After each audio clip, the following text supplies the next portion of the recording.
Senhoras e senhores, boa tarde.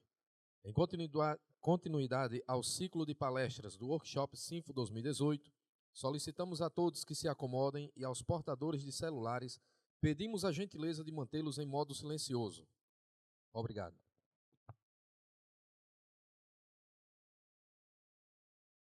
A Universidade Federal do Rio Grande do Norte, por meio da Superintendência de Informática, tem a satisfação de recebê-los para o terceiro dia do Workshop Sinfo UFRN.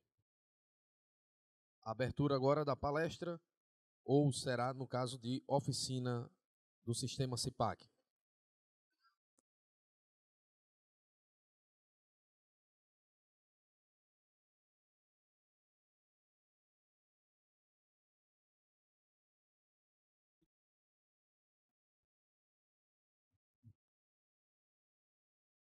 Boa tarde, pessoal. Meu nome é o Exo, eu sou gerente de projetos do CIPAC. Tá? Então, o objetivo do nosso encontro hoje é a gente responder a alguns questionamentos de vocês. Aqui na frente está toda a nossa equipe do CIPAC, quer dizer, não todas, né? Pessoal de requisitos, analista de cooperação e o nosso líder técnico.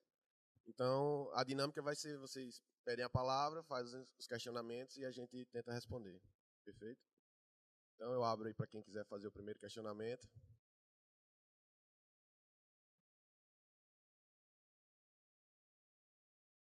Deixa eu só apresentar os meninos primeiro, me desculpem.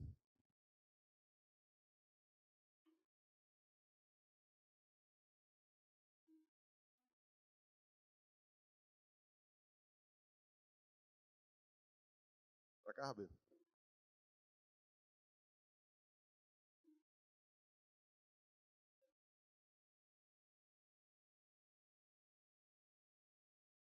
Então, aqui nós temos Michel, certo? É nosso analista de cooperação, trabalhou muito tempo, agora ele está envolvido em outro projeto, que é o projeto da integração, mas ele vai dar esse suporte já pela experiência que ele tem, certo? Aqui é nosso analista de requisitos, Ilmar, certo? Com bastante tempo de experiência desde 2009 com a gente. Ele lida com módulo de contrato, de projetos, de compra, licitação, orçamento. Aqui é o nosso líder técnico, certo? Hoje é quem é responsável por toda a parte de arquitetura e técnica da parte do CIPAC. Faz as integrações e tudo mais. O Wendel, né, já fez a apresentação durante o workshop, então vocês já devem conhecer. É o nosso analista de requisitos da parte de protocolo, memorando, infraestrutura. O Rainerson é o nosso analista de requisitos na parte de patrimônio almoxarifado. O Marcos hoje é o nosso analista de cooperação, está substituindo o Michel, certo? E temos a Angélica, que é a nossa analista de requisitos na parte de bolsas. E está assumindo biblioteca também. Então, eu abro para os questionamentos agora.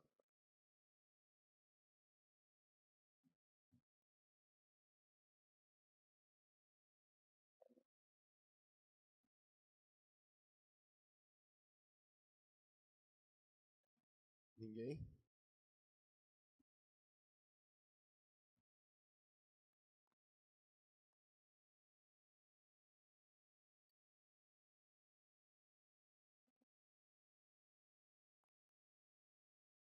Tá.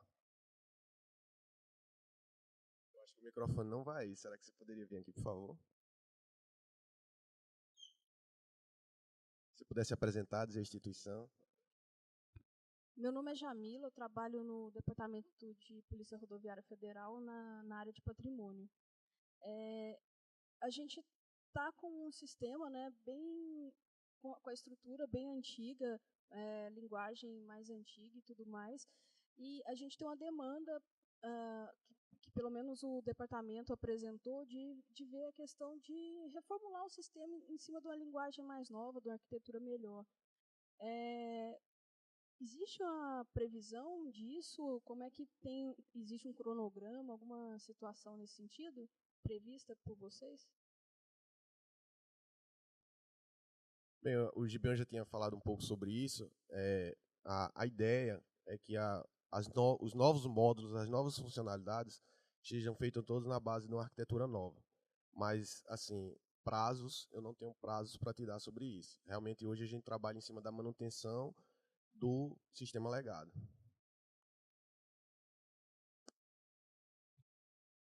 Mais algum questionamento?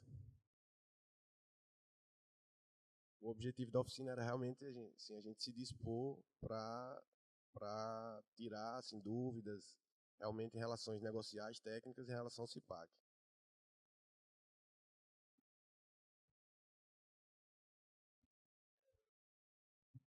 Oi, eu sou Luísa Braga, sou da UFBA, e não é um questionamento não, nenhuma dúvida, mas é um reforço de um pedido. Eu tinha até comentado com o Wendel ontem, e assim, eu queria que, até gostaria, se vocês tivessem alguma coisa a comentar sobre o certificado digital. Aí, quando é que ele vai vir? Passo a palavra aqui para o Wendel, que está um pouco... Boa tarde.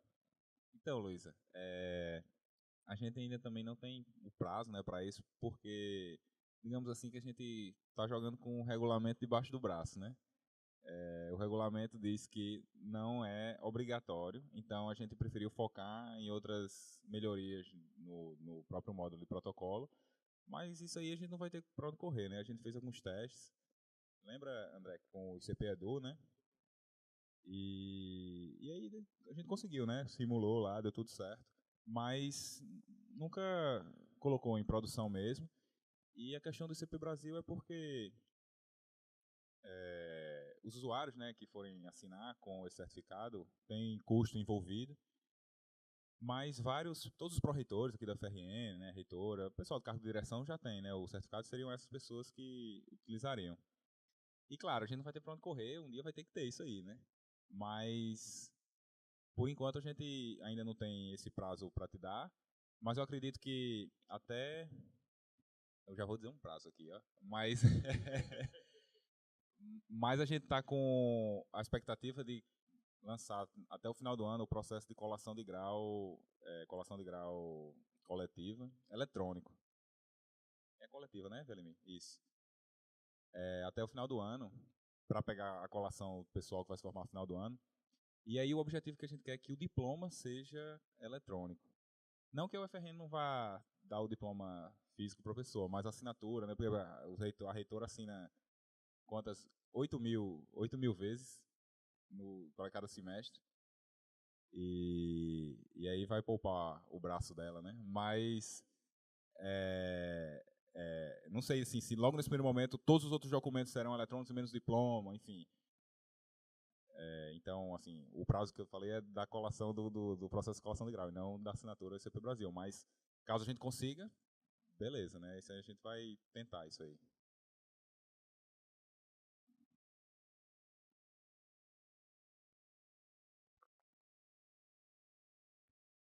Mais alguma colocação?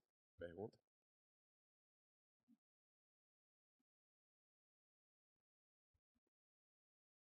Boa tarde, pessoal. Meu nome é Marcos, sou gestor de sistemas da UFMA e tenho umas dúvidas em relação ao processo eletrônico. Primeiramente, sobre como implantar o PAD, né? Eu até fiz uma pergunta novamente, mas vou fazer aqui para todo mundo entender. Assim, eu queria saber como que é o processo de PAD usando o processo eletrônico, sendo que ele, assim, em sua essência, ele trabalha com o conceito de comissões, que é uma comissão de servidores de outras unidades trabalhando num processo, entendeu? E até servidores externos, entendeu?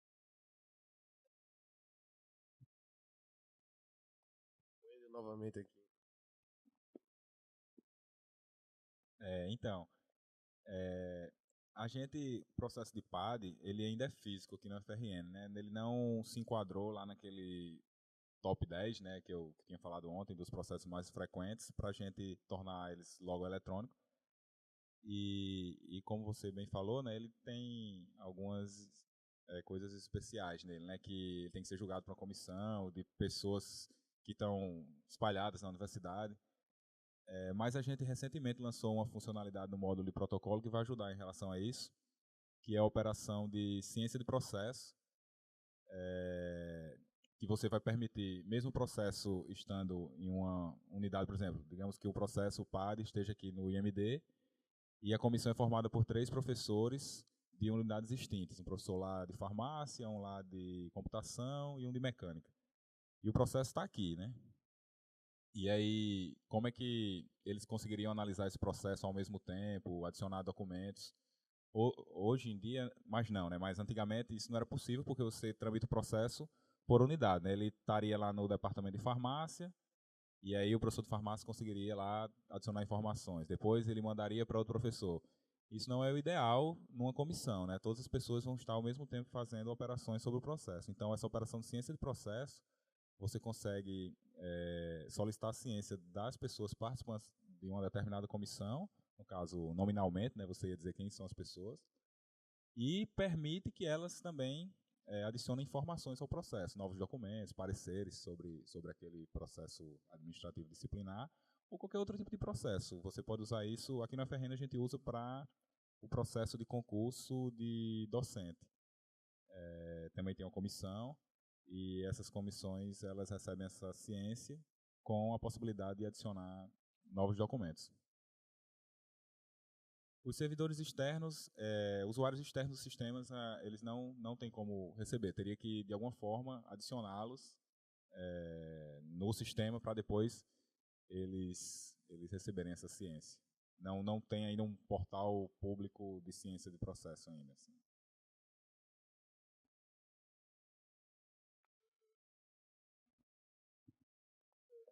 Sobre a assinatura do documento no momento da adição dele ao processo. Eu vi que tem 2 formas, anexar e redigir o documento. Aí, no momento da assinatura, eu posso escolher um deles, se não me engano é o que eu escrevo. Tá?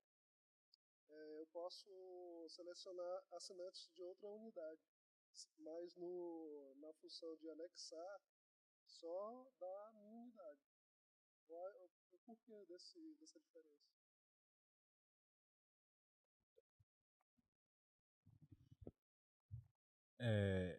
Não, pelo que eu lembre, nos dois talvez seja, mas nos dois você consegue adicionar, tanto no escrito como no anexo, você consegue tanto assinar todos da sua unidade, de outras unidades, e... Como? Da sua unidade e outras unidades, isso. Dá para os 2 tipos. Talvez seja algo mesmo da versão, Mas aí eu não lembro também se já teve alguma versão que acontecia isso. Mas talvez, como você está dizendo, né? Talvez tenha mesmo.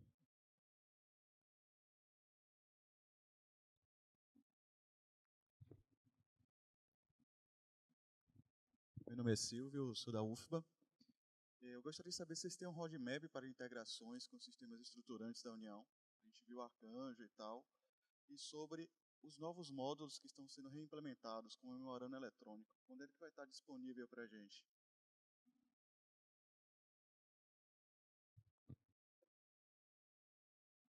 A questão da disponibilização dos novos sistemas na nova arquitetura deve ser tratada agora no esse novo módulo de referência, essa referência que será feita com as cooperadas. Então, com esse novo contrato, deve ser tratada essa questão da nova arquitetura, certo? É a questão do arcanjo. Boa tarde, sou o Michel.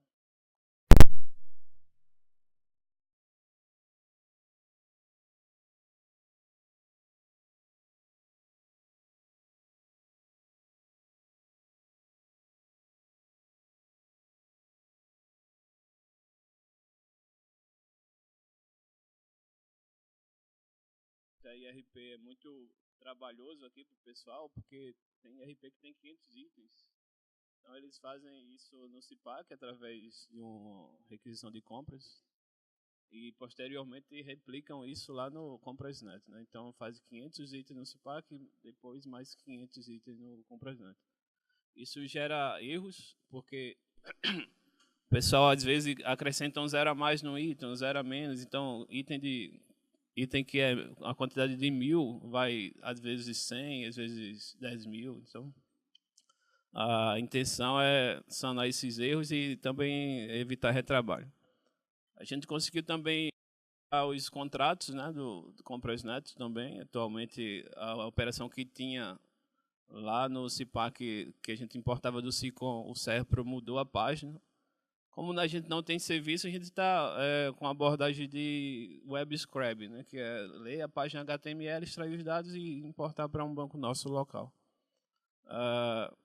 Essa operação de extração de dados do contrato a gente já conseguiu também. A próxima etapa, né, que já está implementando, já está em fase de implementação, é a fase de importar as propostas dos modos dos processos de compras. A operação que existe hoje, ela só importa a proposta inicial, mas tem toda uma fase a seguir ainda até definir a proposta definitiva, né? Inclusive, isso é feito através de chat, né? Eu fiquei surpreso com isso. O fornecedor faz uma proposta para um item e se o pregoeiro achou o item muito caro, como é que eles negociam isso? Através de um chat no Comprasnet, né? Abre uma janelinha lá do chat, então eles ficam conversando lá até definir um preço que seja bom para os dois lados. E essa conversa é anexada em uma ata. Então a gente está conseguindo pegar esses dados já e trazendo para o Cipag para evitar retrabalho. Os próximos passos do projeto são enviar, né, esses dados. Como também não tem serviço, né, como vocês já ouviram falar aí, a gente não tem serviço para isso. Então a gente vai usar um drive do Selenium, que é o Drive Ghost, né? Drive Ghost do Selenium é o drive que não usa interface gráfica, né? Ele fica executando em background. Então a gente vai pegar os dados do Cipag que o usuário definiu, através desse drive vai se autenticar no sistema e fazer tudo automaticamente, né? De forma autônoma. Mas é o que a gente o que Gibeon já falou nas palestras anteriores. É um projeto que está em fase de estudos ainda. Então a gente tem muita coisa para pesquisar e para avançar no projeto ainda.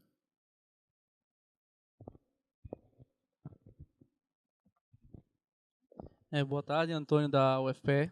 Eu tenho 4 perguntas assim bem distintas, mas eu queria saber primeiro em relação ao catálogo de materiais, quando é que se tem previsão para você conseguir solicitar cadastro de itens de serviço no catálogo? Porque na versão que eu estou lá, pelo menos, e acho que na nova que a gente está atualizando, você não consegue solicitar, o usuário, no caso, não consegue solicitar o cadastro de itens no catálogo de materiais sendo serviço. Quer responder individualmente ou faço todas?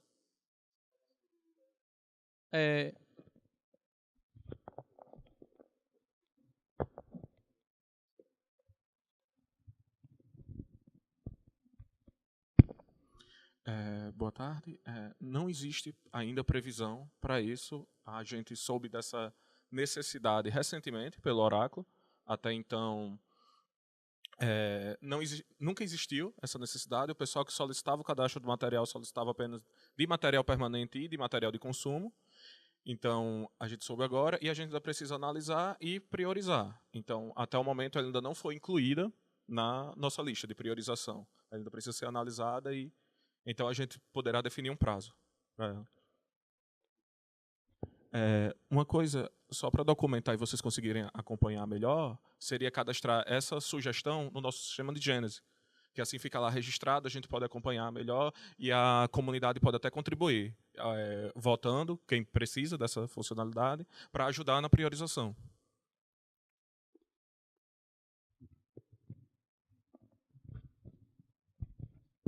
Outra questão latente que a gente tem lá é em relação ao modo de infraestrutura. A gente tem sofrido algumas auditorias lá da CGU e eles têm cobrado um melhor planejamento na questão da execução do serviço de manutenção e isso impacta diretamente no almoxarifado setorial lá da nossa prefeitura, ou CINFRA, como a gente chama lá.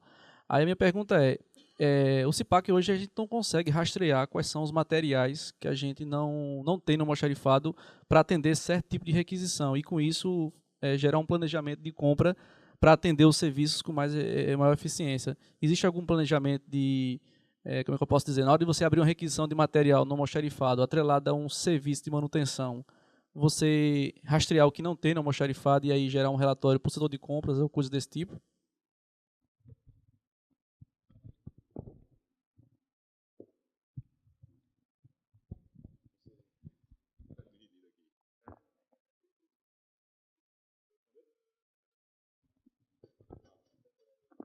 Deixa eu ver se eu entendi bem a sua pergunta. Então, hoje a gente tem o módulo de infraestrutura, temos as requisições de manutenção e, dependendo do serviço, vai ser gerado uma requisição de material para o almoxarifado de infraestrutura. De manutenção, certo? Aí você quer saber se...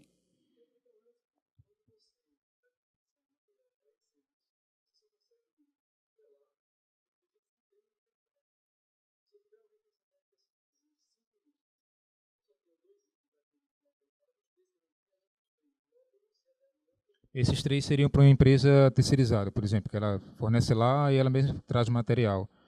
Hoje no módulo não tem isso, né? Acho que tem uma demanda também de outras instituições de atrelar esses itens que não tem nome xerifado e às vezes é fornecido por uma empresa terceirizada. Nós temos que fazer essa customização. E aí entra a questão do Heineken colocar no Gênesis para a gente reforçar mais esse pedido. É um pedido de várias instituições mesmo.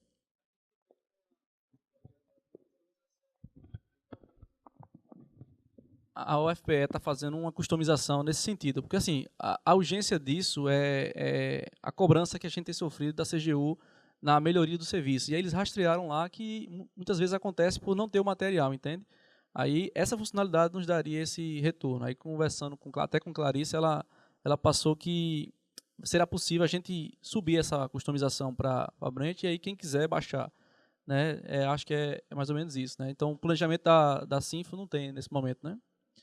A outra é em relação à acessibilidade no CIPAC, né? Um outro problema assim, que a gente tem enfrentado lá, que várias requisições da diretoria lá de acessibilidade em relação a usuários do sistema que não têm acessibilidade no CIPAC, enfim. Tem algum planejamento, assim, de alguma versão ou parte de algum módulo que vai ter acessibilidade? Em relação à acessibilidade, a gente tem essa demanda aqui também na UFRN, mas realmente a gente não conseguiu priorizar isso. E assim, eu estou vendo que um dos grandes pontos que sempre é tocado é a questão das demandas e da priorização, né? Então, como é que a gente trabalha? A gente trabalha com a demanda que a gente está atualmente. Quando a gente está próximo de concluir, a gente senta com a gestão, mostra todo o leque de demandas que existem e a gestão vai e determina os próximos passos. Né? Então, assim, fica muito complicado para a gente chegar e dizer assim, qual é o próximo passo que a gente vai dar? Eu não posso dizer isso porque eu não tenho isso agora. Então, isso é sempre feito junto com a gestão. A gente senta com o GBO, mostra o que é que tem e aí sim a gente segue um direcionamento. Mas, assim, existe, isso, a UFRN nos cobra a questão da acessibilidade também. Os novos módulos já são feitos pensando nisso, né? Então, o memorando é um exemplo disso, né? Então, os novos módulos sim, mas os estruturantes, por enquanto, ainda não. Tá certo? Uma ideia que a gente estava tendo lá, não sei se é possível, até a gente poderia conversar com o pessoal da Sinfo, talvez dividir esse trabalho com as cooperadas, né? Então, sei lá, a gente cria um padrão, um modelo de melhoria de acessibilidade nesses sistemas e aí divide com as cooperadas, cada um faria uma parte do serviço e a gente subiria isso para um repositório e todo mundo teria acesso, né? Era uma coisa que a gente estava pensando e iria sugerir a vocês, né? Se tiver interesse.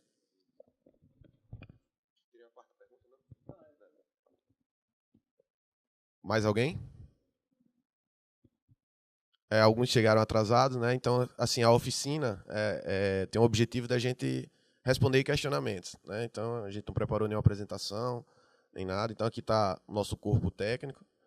Então, assim, quem quiser fazer perguntas, só levantar a mão. Só vou pedir para você vir um pouquinho aqui para frente por causa do microfone.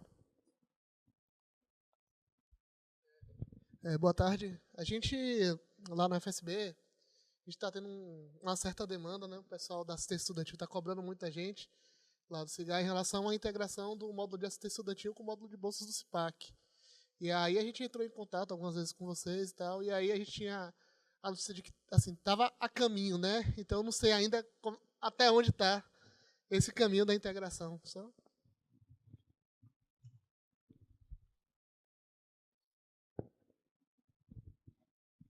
Boa tarde. Meu nome é Angélia, eu sou analista de bolsas. E a integração do módulo assistência estudantil, né, com o módulo de bolsas do CIPAC, ela já é feita a partir da versão 4.35, certo? Que é o novo módulo de bolsas do CIPAC, que é completamente diferente do que era antes. Então, a gente fez uma refatoração inteira do módulo que permite a conversa com os módulos do SIGA, que é assistência estudantil, a pesquisa, a extensão, que cadastra suas bolsas via os editais, que chega para o CIPAC, que é onde acontece o orçamento, né? É onde é pago, é onde há o controle dessas bolsas, mais assim, junto ao orçamento das unidades. Então, foi um trabalho que durou 1 ano, aproximadamente. Então, a universidade aqui da UFRN, ela começou a implantar a partir de janeiro desse ano. Então, aí são 7 meses de implantação. São constantes mudanças ainda, porque é um módulo muito novo, mas é uma melhora grande para quem estava acostumado com o antigo, que não tinha controle nenhum. E agora tem um pouco mais de controle, muito mais. Então, é isso. O módulo de assistência estudantil ele já pode ser feito, essa conexão com o CIPAC, via edital. Então, você cadastra primeiro toda a base, que é a matriz de cotas, no CIPAC, relaciona com o orçamento da unidade, e aí você só liga aos editais e faz todo o seu trâmite lá de bolsistas e só joga essa informação para o CIPAC. Tá certo?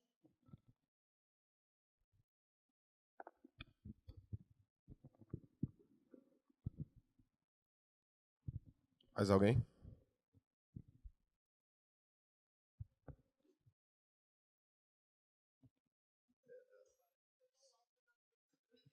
Mas é só para... Porque tem um pessoal assistindo aí pra... Pode passar para aí.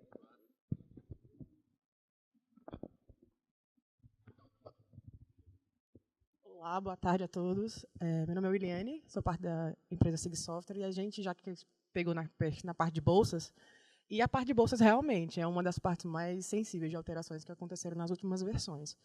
E a gente percebeu alguns problemas em relação à 436, que foram algumas delas corrigidas já a partir da 438. Tanto é que a 438, o release é praticamente só correções em cima desses módulos de bolsa da 436. Né? E, assim, você tocou na parte de editais, que agora as bolsas agora conseguem se comunicar através de editais, mas como isso é feito? Qual a versão que está funcionando de fato isso?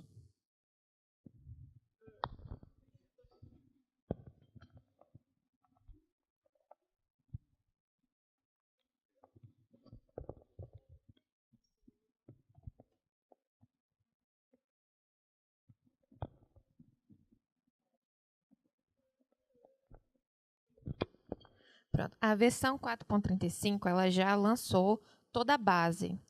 Então, quando fomos usando, aí vimos que tinha coisas que precisavam ser melhoradas. Por quê? Nós deixamos 2 meses no ambiente de homologação para o UFRN usar. Só que não teve muito uso. E aí nós lançamos em janeiro e veio um bombardeio de informações. Não, a gente lançou com validação, mas pouca validação. Entendeu? Não foi atendida a todo...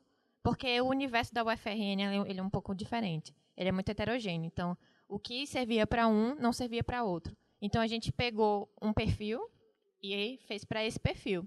E aí, quando jogou, tinha vários outros perfis que não gostaram.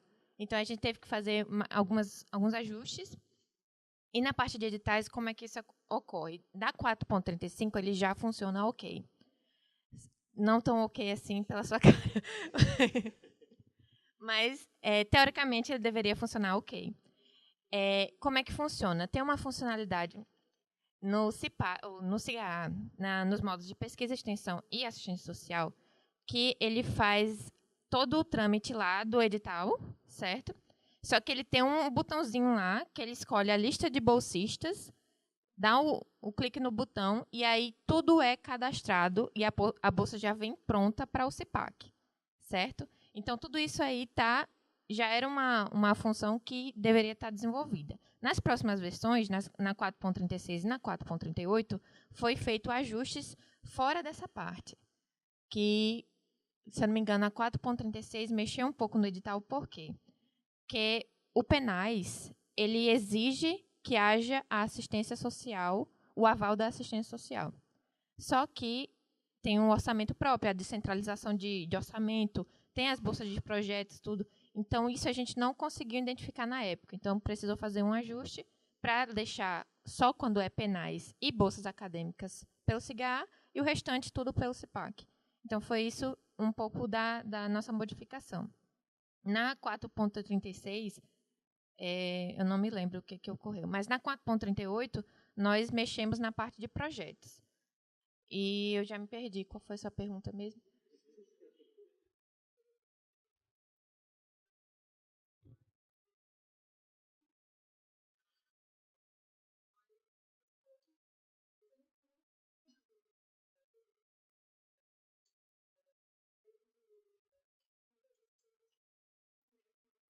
Isso.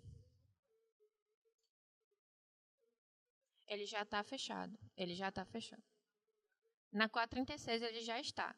Só que aí tem os erros, né?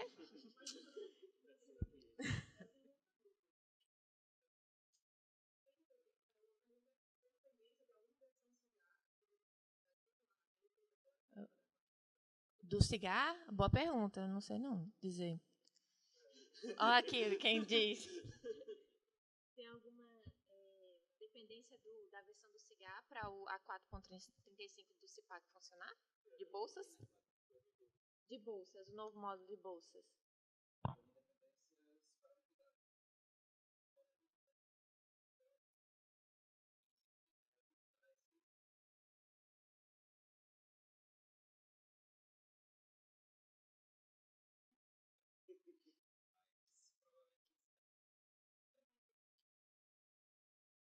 A partir da 4.35 do CIPAC, né? Entendi. Pronto. É isso.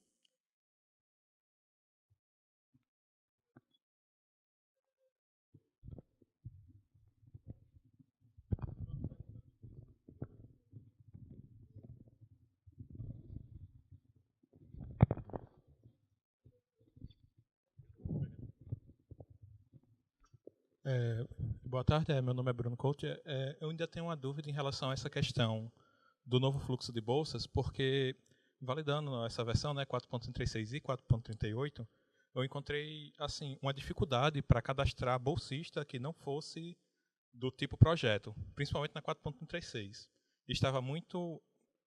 não sei se era um erro do sistema ou se realmente foi feito negocialmente para ficar daquela forma, mas ele estava impedindo muito de que eu conseguisse cadastrar um bolsista que ele não fosse atrelado a um projeto.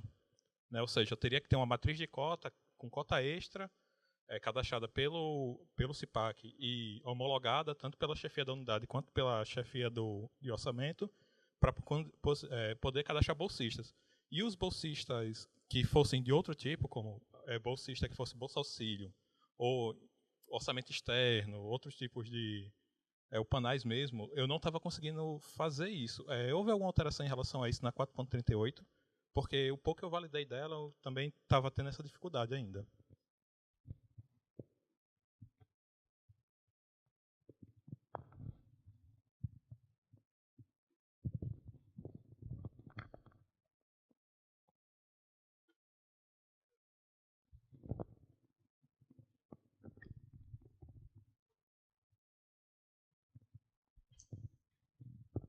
Então, deixa eu ver se eu entendi a sua pergunta. Bolsistas relacionados a matrizes, é isso, de projetos.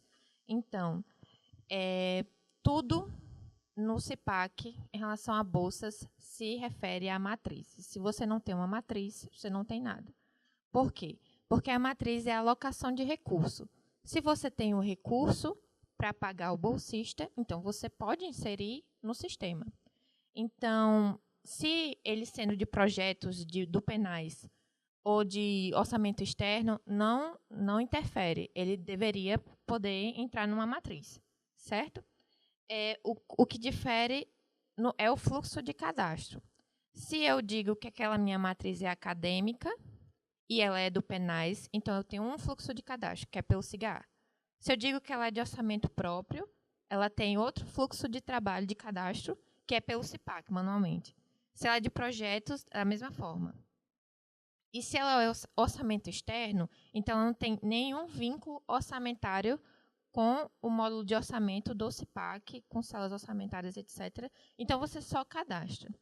Esse orçamento externo ele não é usado na UFRN, então é provável que tenha erros. Porque se não foi usado, então não foram descobertos erros.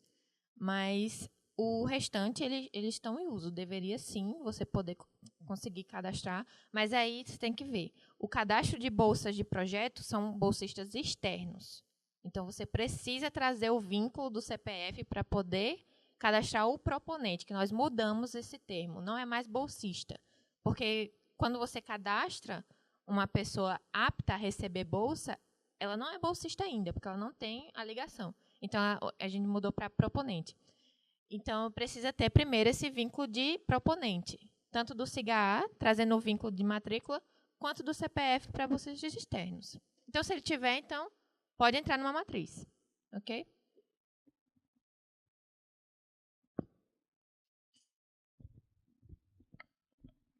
Queria só complementar o que a Angélica falou. O módulo de bolsas foi um módulo bem complicado. Foi um trabalho que a gente teve aí, foi uma necessidade da UFRN. O nosso módulo ele não fazia um controle orçamentário. Então, a universidade tinha uma dificuldade enorme em fazer controle gerencial de bolsas. Então, assim, eles nos convocaram e pediram realmente para que a gente resolvesse. Então, foi um trabalho aí bem árduo, um trabalho de 1 ano. Então, a gente trouxe o conceito orçamentário para dentro do módulo de bolsas. Então, realmente, a gente aconteceu, teve vários erros, não foram só 1 ou 2, a gente passou por várias dificuldades, jogou em produção, era uma coisa que não estava tão maturada ainda, porque realmente não foi um conceito que veio da universidade, a gente teve que assumir muita coisa, trouxe a experiência que a gente tinha de orçamento para dentro do módulo, mas graças a Deus hoje a universidade está super satisfeita com os resultados, porque hoje eles conseguem fazer planejamentos, conseguem enxergar valores. Então, assim, realmente foi um sacrifício, uma parte árdua que a gente teve que passar, mas os resultados realmente foram muito gratificantes. Então, assim, hoje a gente ainda tem feito modificações, porque tem certos fluxos que a gente não tinha passado, não tinha previsto, e a gente realmente vem aprimorando ao passar do tempo. Então, assim, o módulo de bolsas ainda está em construção. A gente não pode chegar e dizer que hoje o módulo de bolsas está 100% estável, porque não está. A todo momento aparece uma demanda, uma melhoria, e assim a gente vai trabalhando. Tá certo? Então, eu queria agregar isso aí, porque realmente foi um marco, e foi um sacrifício muito grande que a gente fez. Foi um ano de desenvolvimento, como também foi um módulo de almoxarifado. É uma dificuldade que a gente tem no CIPAC, certo? Porque, ultimamente, a gente tem feito grandes modificações. Então, veio o módulo de almoxarifado, foi 1 ano de análise junto com a PRF, com mais 8 meses de desenvolvimento. Mas, assim, foi outro módulo também que a gente tirou muitos problemas. Todo dia a gente tinha muitas tarefas de erros e a gente conseguiu traçar estratégias, implementar e nos ajudou bastante. Então, a gente diminuiu consideravelmente os problemas que a gente tinha com o almoxarifado. A gente tinha muita inconsistência de dados. E agora a gente está trabalhando no patrimônio, que é uma necessidade do PRF ali, que tem nos cobrado bastante, o IFC também, a gente entende. Mas, assim, realmente é outro módulo bastante complicado, foi um dos nossos primeiros módulos, ainda tem a tecnologia Struts. Então, assim, tem sido bastante árduo também, mas a gente tem enfrentado e, assim, se Deus quiser, vai ser o nosso próximo case de sucesso, certo?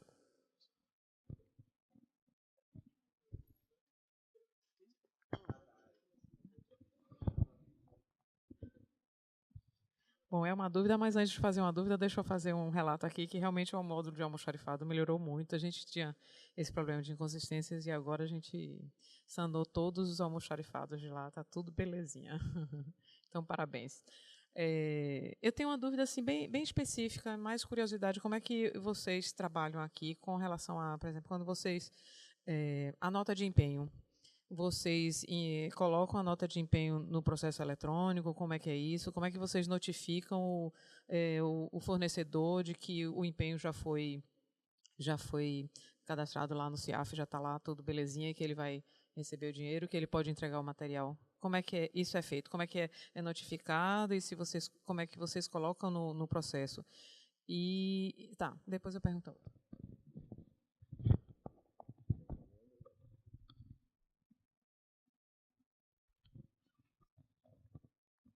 Então, nos processos de pagamento que a gente já tornou eletrônico, né, da administração central, a gente coloca a nota de empenho, o PDF, né, da nota de empenho, assinado pelo pró-reitor e pelo diretor do DCF, e aí envia o documento avulso para o setor de pós-compras, e lá eles adicionam esse empenho dentro do processo de pagamento quando a nota fiscal do material, né, quando o material é entregue, e ele tem a nota fiscal, e ele adiciona esse empenho junto da nota fiscal para ser pago, né? E antes disso, né, ele tem que enviar o empenho para o fornecedor. Então eles enviam via e-mail. Hoje em dia a gente está... Na verdade, eles sempre enviaram via e-mail. Eles escaneavam lá o empenho e enviavam já para o fornecedor via e-mail. E agora eles não precisam mais escanear porque ele já chega o PDF. Dentro do módulo de protocolo, eles baixam o arquivo e mandam para o fornecedor. A gente tem até uma demanda que não foi tão priorizada, que é a partir do próprio módulo de protocolo, o fornecedor é um interessado, né, do documento do empenho, e aí a gente mandaria o e-mail, apertaria só um botão lá no módulo e o e-mail era disparado. Não precisaria ele baixar o arquivo, abrir o e-mail dele, mandar. Poderia até tipo selecionar 50 empenhos lá, mandar e-mail, e mandava todos de uma vez, cada um para o seu fornecedor. Mas ainda não fizemos isso, apesar de já ter planejado para fazer.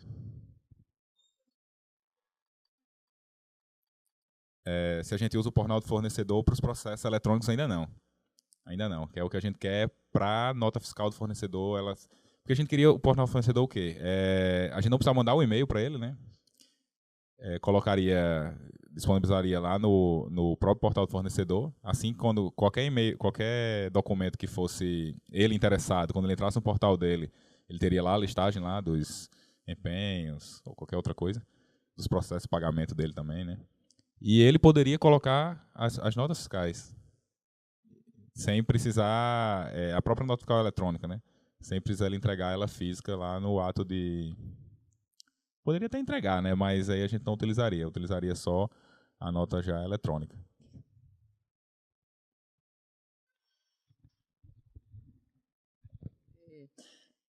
De vez em quando a gente sempre recebe uma solicitação dos usuários que não estão encontrando os materiais nos seus almoxarifados. Aí eu digo, isso é porque o material foi inativado lá pelo setor de compras, né, que gerencia o catálogo.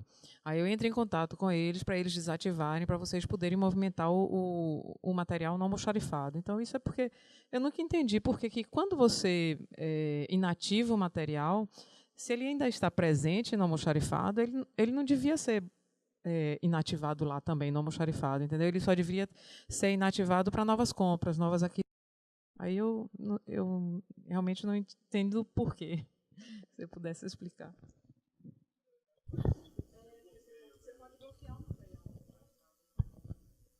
Isso. O material, quando ele é inativado pelo catálogo de materiais, ele é bloqueado em qualquer módulo que usa material, compras, almoxarifado, até patrimônio móvel.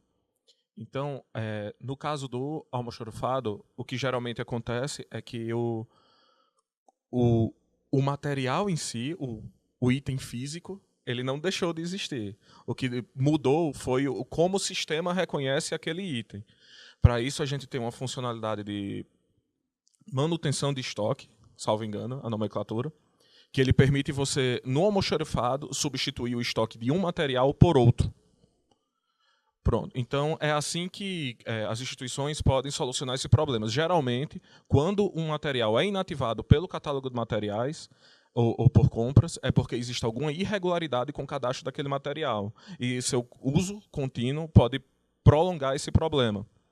Então, a gente realmente aconselha substituir o material, se existir no estoque, e inativar. Começar a trabalhar com o material correto. O almoxarifado ele já vai fazer todas as adaptações contábeis necessárias para isso.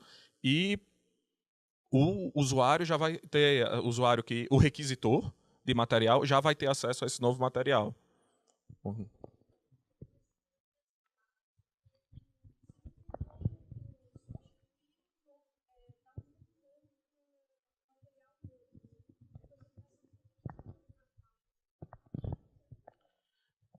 Teria como repetir a pergunta no microfone?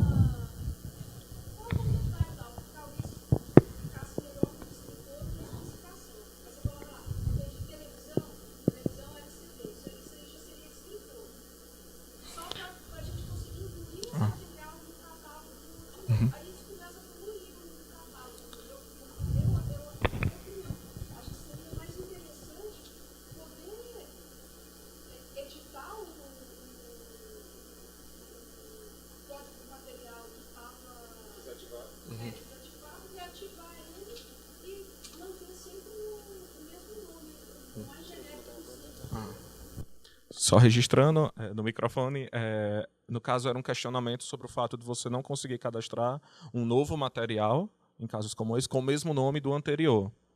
Isso foi feito para que não existissem vários materiais repetidos, com códigos diferentes na base de dados.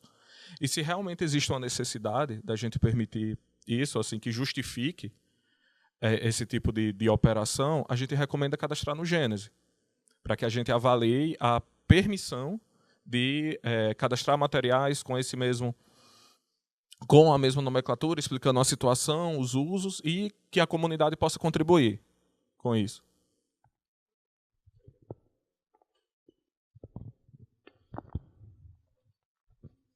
Antônio da UFPE. A minha dúvida é em relação a um módulo assim, um pouco menor, mas que lá para a gente gerou algum certo problema na hora da homologação com o cliente. Boletim de serviço. O cliente entendeu que o módulo era muito simples, que não agregava tanta coisa na versão que a gente tem. Eu acho que a versão lá é... Qual é a versão lá? É o Williano que a gente está lá?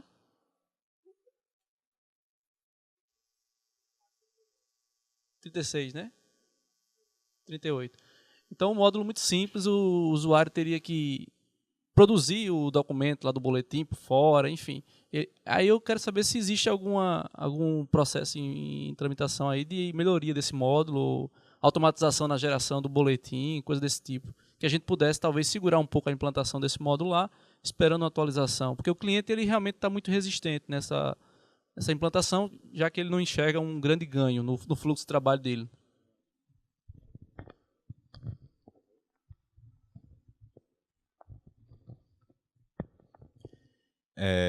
De fato, a montagem do boletim ela é manual, né? Você recebe os informativos de forma automática, autoriza ou não, e para montar o documento do boletim, você faz isso manualmente.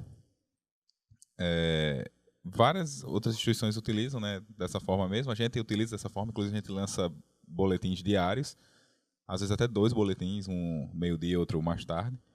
Mas realmente é algo que a gente está prevendo, sim, melhorar, porque a gente estava pensando em fazer, para ser mais rápido, né, fazer algo semelhante que existe no módulo de protocolo, que é quando você faz a geração lá do PDF completo do processo, né, que ele junta vários documentos. Então seria algo como juntar os informativos em um arquivo PDF só para que ele publicasse. E a gente tem até também uma ideia, né, mas aí é algo mais demorado, né, que é fazer um novo sistema para informativos, boletins. Mas até mesmo essa do que eu te falei antes, eu também não sei te dizer assim, não implante agora não, implante só no final do ano que vai estar pronto, tá entendendo? Não sei te falar isso, que a gente ainda não tem também essa informação. Mas a pessoa lá não quer implantar de jeito nenhum.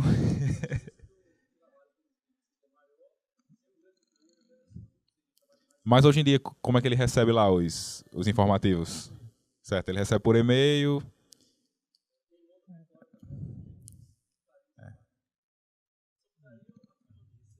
Entendi.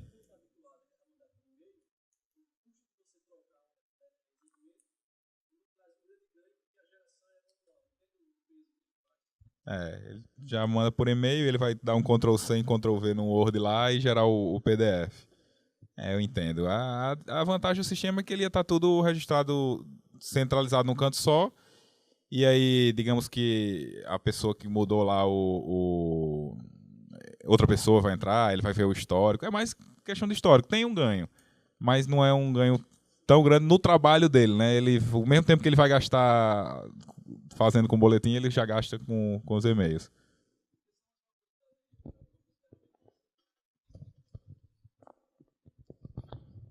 Com esses planejamentos de integração do governo federal, eu queria saber se vocês sabem se tem algum planejamento para haver assim, envio de ofício via sistemas, né? Já que vai haver a integração dos processos eletrônicos, se tem algum planejamento disso, se vocês sabem alguma coisa, já que o CIPAC hoje não trabalha com ofício porque ele trabalha de forma isolada em relação às outras instituições, né?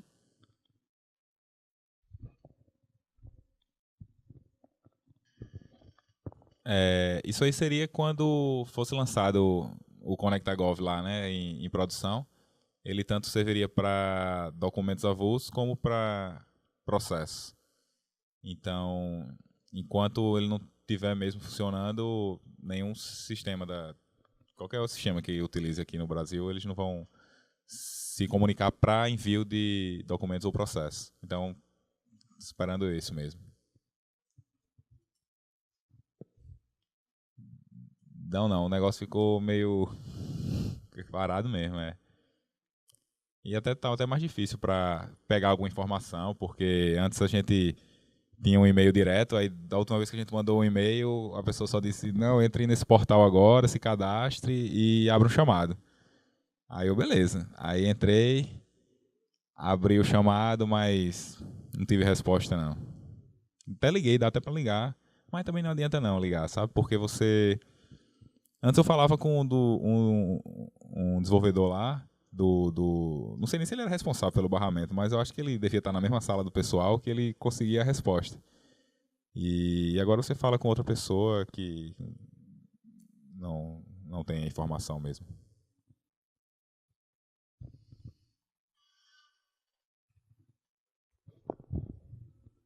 Mais alguém?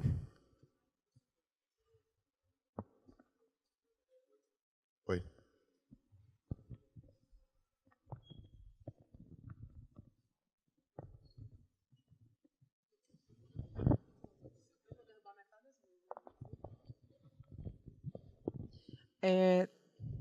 Boa tarde novamente.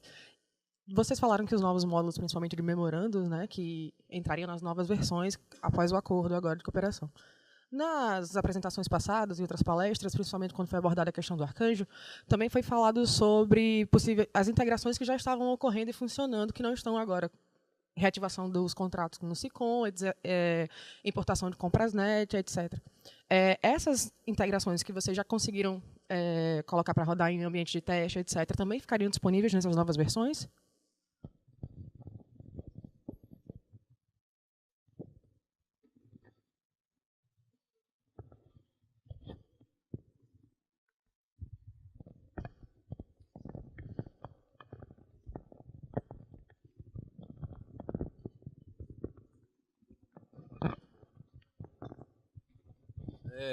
Como eu estou responsável pelas duas pontas, né, tanto a API de integração como a construção do serviço para se conectar aos estruturantes, aí depois eu volto para o CIPAC e faço o cliente.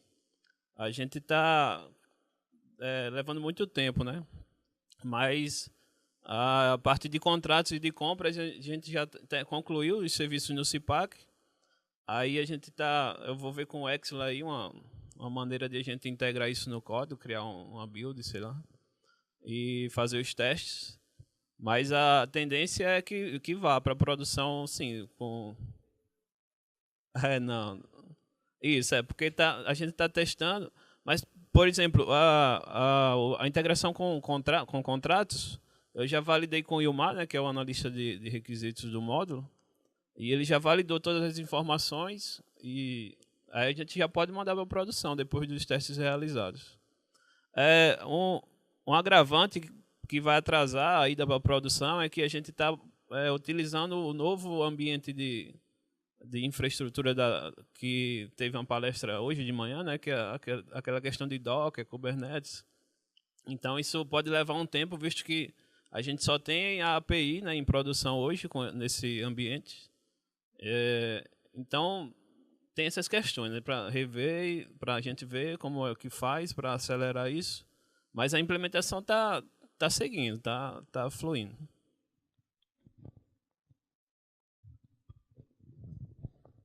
Mais alguém?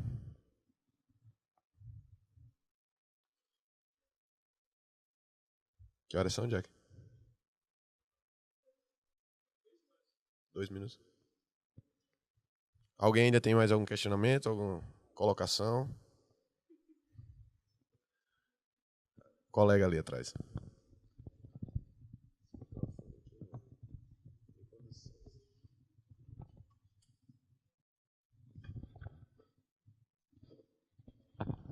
Olá, boa tarde. Meu nome é Lívio, também sou da ESIG.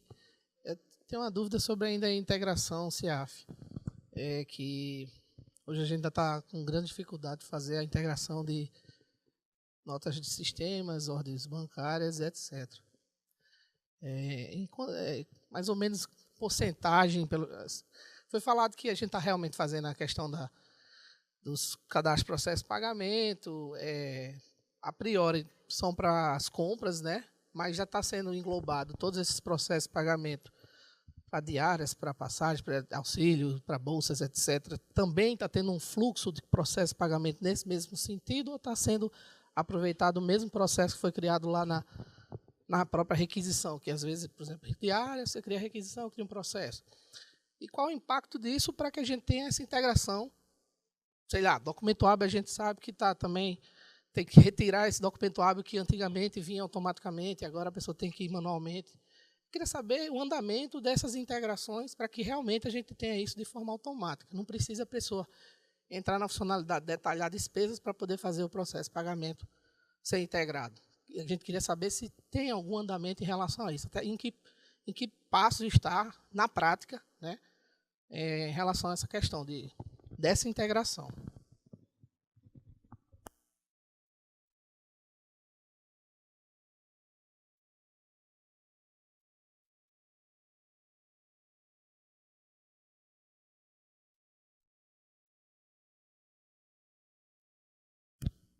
Em relação ao orçamento, você falou que não estão sendo migradas, está dando problema na nota de sistema e no DH, documento hábil.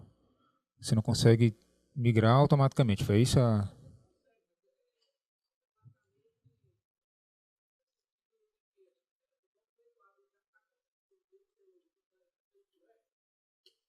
Sim, sempre veio pelo QWare.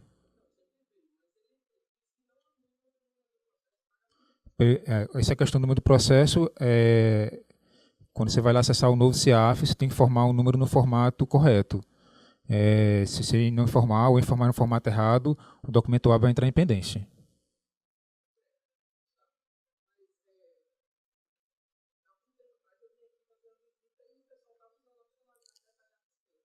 Ainda usam e sempre usaram a funcionalidade de detalhar a despesa.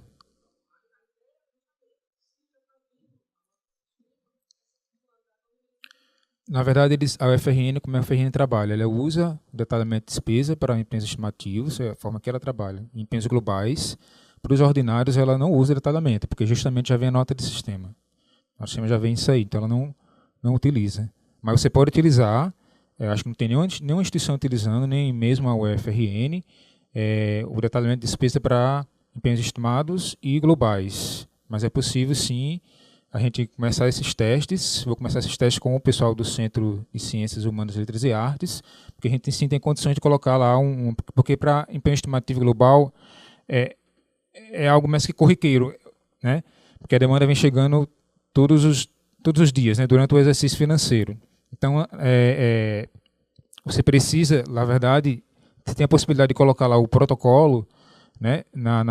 Porque hoje a gente coloca o protocolo para empenho, a gente precisava colocar o protocolo para nota de sistema para vir no detalhamento, né? Então, assim, acho que nenhuma instituição está usando, nem a própria UFRN. Então, por isso que eles usam o detalhamento de despesa, certo? Não sei se eu consegui responder aí a sua pergunta. Porque a nota de sistema, ela vem. De qualquer forma, ela já vem. Então, aqui, o pessoal da seção orçamentária, eles, por ordinários, não fazem o detalhamento, porque ele já puxa, já vem requisição, porque a requisição é vinculada já no empenho, e esse empenho vem lá no PROT, né, e a nota de sistema a gente não vincula nenhuma requisição a ela, não precisa. E é um processo só apenas porque é 1 para 1 relacionamento. Então, ele não faz detalhamento quando é empenho ordinário.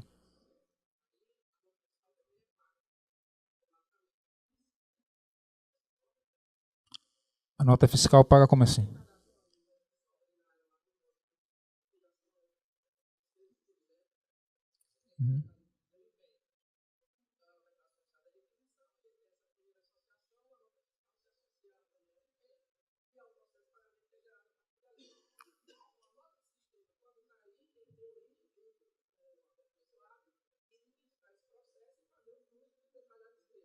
Sim. É para mudar. É para mudar o status da nota fiscal.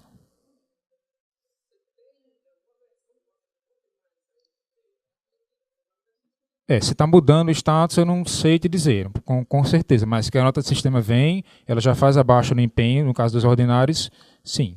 E é para vir também para as demais modalidades, mas essa questão da automatização, por exemplo, em estimativos globais, ninguém nunca usou, nem mesmo o FRN, mas é para funcionar.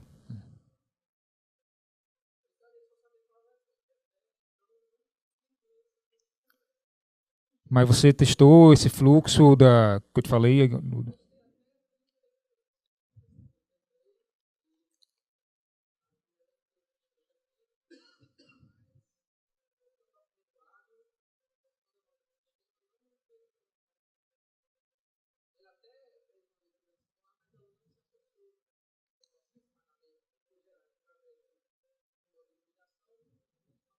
Mas qual foi o erro que deu, nesse caso?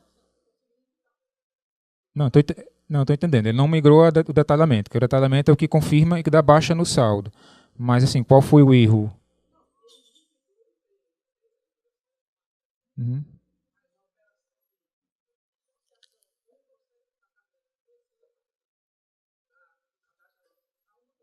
Sim, o relacionamento com a nota fiscal de atualizar o status dela para paga.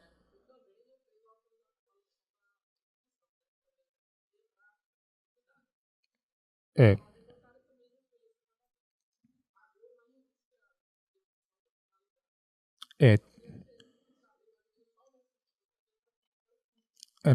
Não houve nenhuma alteração durante esse período, assim, eu teria que ver realmente qual foi o problema exatamente, porque a integração CIAF não é tão simples de debater aqui e eu dizer, não, é isso, é isso, é isso. Então, precisava ver qual realmente o problema que faltou, mas em muitos problemas que a gente já viu aqui, em relação ao documento hábil, é porque no formato, o processo, ele estava inadequado, não estava no formato correto. Em relação ao problema do documento hábil, há um tempo atrás, o CIAF deixou de disponibilizar no STA. Então, a gente tem que entrar no novo CIAF e fazer uma solicitação para ele voltar a baixar. Aí ele volta a baixar no QWERTY. Não sei se seria o problema aí no caso. Mais algum questionamento? A gente pode encerrar, então? Beleza, então eu agradeço a presença de todos. Espero ter respondido todas as perguntas satisfatoriamente.